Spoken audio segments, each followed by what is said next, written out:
If you've ever wondered how to help nature or the wider natural environment in the places where you live, especially at a time when both seem to be under increasing pressure, not just locally but globally, then there's no better place to start than in your own communities right here on your own doorstep.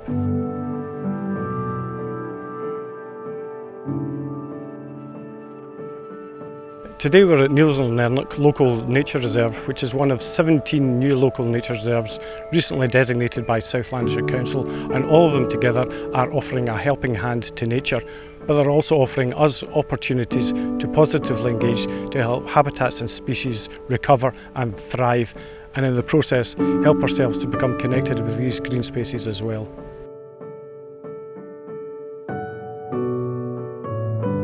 By planting over 5,000 native trees, we've been able to connect our wild places and drive nature's recovery.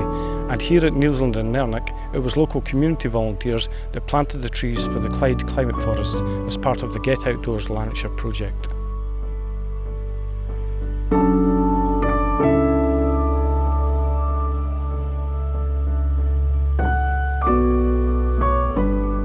Hi, I'm Peter. I'm one of the conservation volunteers from the community.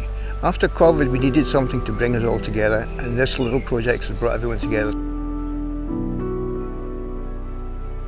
This local nature reserve in the southwest of Hamilton covers a huge area and is a mix of ancient woodlands, river gorges and insect-rich grasslands.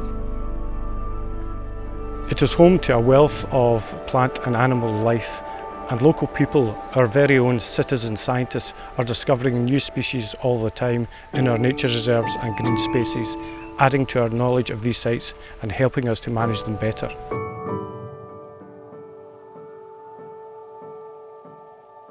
I've been coming to these woods in the local Neilsland and Earnock Nature Reserve for almost 45 years. I still live locally. I love the fact that actually just on my doorstep I can get out every day, walk my dogs. I can actually walk 5 miles and have a great walk and see all sorts of wildlife, badgers, deer, etc.